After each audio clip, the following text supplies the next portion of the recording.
Hey, this is Mad Movie Mark of the Mad Movie Mark Movie Review. Thank you for joining me as I review the 1921 silent melodrama Orphans of the Storm.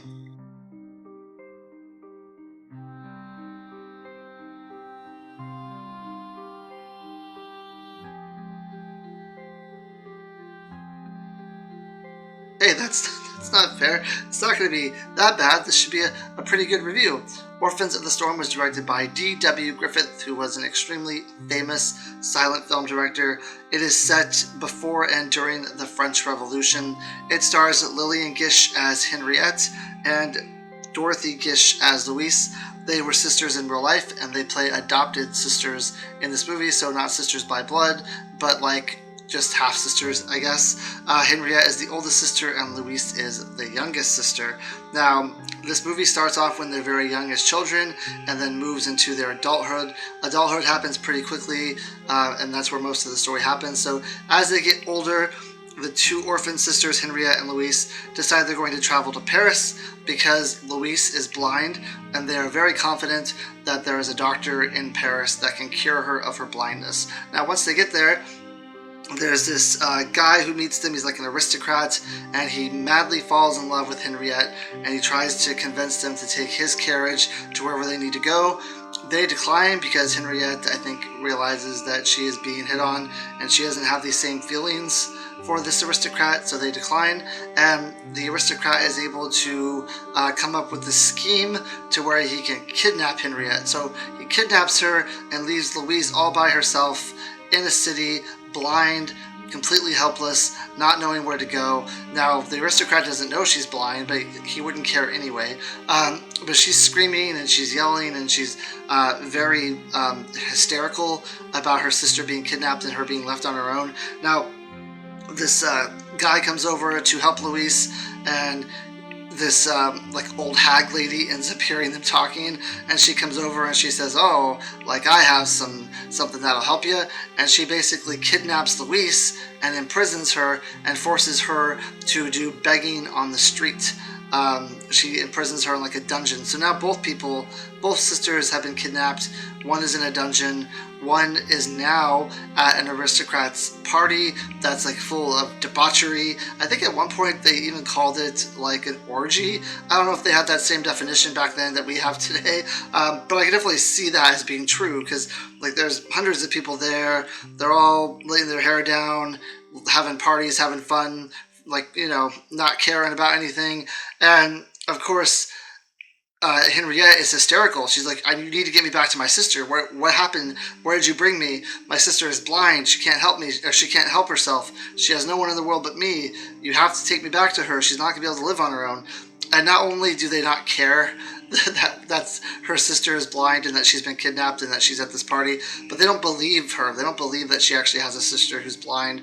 And she says, "Isn't there one person here that is a gentleman who will help me, who will get me out of this situation? Isn't there someone who's good at heart and will free me from my captors?" And then this guy decides to, this nobleman decides to come forward and says, "I will save you." And he has a sword fight with the aristocrat, and he ends up winning. So he saves her. He gets her to like a room where she can rent. He pronounces his love for her, and she says like, "Oh, I think I'm falling in love with you too, but I have to have my sister approve of you. I promised her that I wouldn't get into a relationship and that I wouldn't get married until she was able to approve of my suitor, so we have to find her." So they end up going on this search to find her. I think Henriette mostly stays in her room, and this like nobleman tries to find the sister. Now, at some point, there is a guy who is needs shelter. He's like a politician who is in some sort of trouble, and he comes to Henriette's apartment that she's in, this room that she's in, and he asks for help. He needs shelter. He's a very important character later on in the movie. Now, she agrees without hesitation. She doesn't know what he's done, what he's being accused of. She just sees that he is in dire straits, and she agrees to shelter him. And after she shelters him, he of course is very happy. He is very appreciative of what she's done for him. And you know, there's that. Sorry. So then later on, we learn that this nobleman who saved Henriette, his parents have agreed for him to marry a noble woman. Now he of course says he doesn't want to do this because he's in love with Henriette. The father is very upset because this was supposed to set them up to be even more big in the town, to be even more rich, to have a legacy that's even better than what they have already. So he's upset that his son is refusing to do this and wants to marry a commoner. So he has Henriette arrested and put into like this cell for reformed women, where women are supposed to be reformed or something, and he sends his son to another prison that's on like an island. And while they're in prison, there's the French Revolution that happens, and there's this big uprising against the king and against the autocracy, and the people who are uprising against the king, they end up winning, and they end up deciding that they're going to put on trial any members of the noble party that come into their town. They're going to cast a full net over it, and if they see anyone who is rich or anyone who is involved with the nobles, they're going to behead them, essentially. Now, because they're able to take over the town, they empty out all the jail cells, and they let everyone go. The nobleman who was after Henrietta ends up going free. Henrietta goes free. The nobleman comes back to town even though he's risking being beheaded, and Henrietta kind of shelters him. Someone recognizes him in the town. They go to Henrietta's apartment. They find him there. They find her there. They decide that they're going to have a trial for him in which they're going to behead him, and they're going to also behead her because she was sheltering him. Now, while this is happening, Henrietta ends up hearing her sister singing outside of a window, and they end up finding each other, and she realizes that she's alive, and she's hysterical, but she can't get to her sister before she's arrested. So they never actually meet up with each other. Now, as luck would have it, where Henrietta and this nobleman are on trial, the sister ends up wandering in, and she ends up hearing the trial, and she's absolutely hysterical.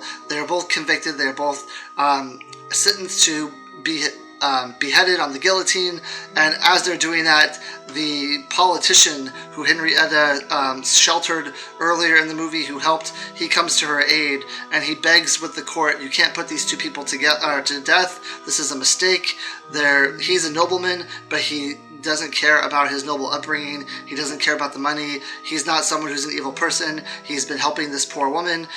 He's in love with this poor woman, and he's not as bad as the other nobles. Finally, he gives this rousing speech, and he's able to convince them to no longer go through with this. But at this point, they're already on their way to the guillotine. They're already on their way to be beheaded. So it's this feverish rush to try to save them before they get beheaded. I'm not going to give away what the end of the movie is, but you actually, there comes a point at the end of the movie where you actually don't know if they're going to be saved or not.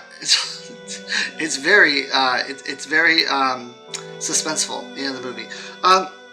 So what did I think of this movie? This movie is an absolute masterpiece in every sense of the word. Probably one of my top 3, maybe top 5 favorite silent films I've ever seen in my life. This movie is absolutely fantastic. First of all, the music is amazing. The acting is the acting is stellar. Lillian Gish and Dorothy Gish are absolutely phenomenal. I don't think I've ever seen them in a movie before. There's another movie I need to watch from 1919. I need to go back in time and watch a few of the pre-1920 silent films for this list. But my God, what an acting performance by both of them. Absolutely stunning. Absolutely amazing. The cinematography is gorgeous. The story is amazing. It is very emotional. There are some points in the movie where I thought it dragged a little bit with, are they going to get back together? Is she going to find her sister? Is she not going to find her sister? And then she finds her, and something happens, and then she finds her again, and another thing happens, and then she finds her again, and again something else happens. It seemed like there was a little too much of that for me, where she finds her, and then something bad happens, and they have to split up again. Once you've done that more than 1 or 2 times, it's kind of too much for me. But besides that, this movie is fantastic, and the end of this movie is on the edge of your seat suspense. I don't know if I was able to breathe for the last like 5 minutes. I mean, obviously I had to breathe, but I held my breath as much as I could because I was really on the fence to whether or not these two people were going to survive. Especially like normally for me in silent films, it's mostly all like not that dire. Like you just assume things are going to end okay. But in this movie, earlier in the movie, there was a child who was ran over by the rich person's like buggy and was killed. And the rich guy is all like, "Oh, sorry, I ran over your child. Oh, what? He's dead. Oh, here's some money. Give it to the mother. Everything will be fine. Money helps everything." everything. And I'm like, well, if they were willing to kill a child in like the middle of the movie, then of course they're going to be willing to kill these two if it adds to the suspense and the drama and the story at the end. Like I said, I'm not going to say how it ends, but I was in a lot of suspense at the end of the movie. This movie is definitely about the rich class and poor class, and like the poor class rising up against their oppressors. And I think they do a really good job in this movie of contrasting rich and poor.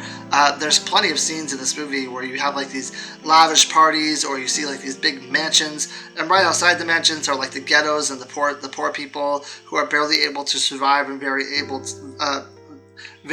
hard for them to live. And you definitely see the difference in the contrasting ways at which people are able to move up in society and how hard it is. I mean, even with the nobleman falling in love with this peasant, like his father forbid it because it's not going to help them. It's not going to help them, it's going to help her, but it's not going to help them. So he's like, no, I'm not going to do this. Like, the poor have to stay poor, the rich have to stay rich. So I think the story in this movie is great. The acting is absolutely phenomenal all around. It's a beautiful movie. For me, it is a 9.5 out of 10.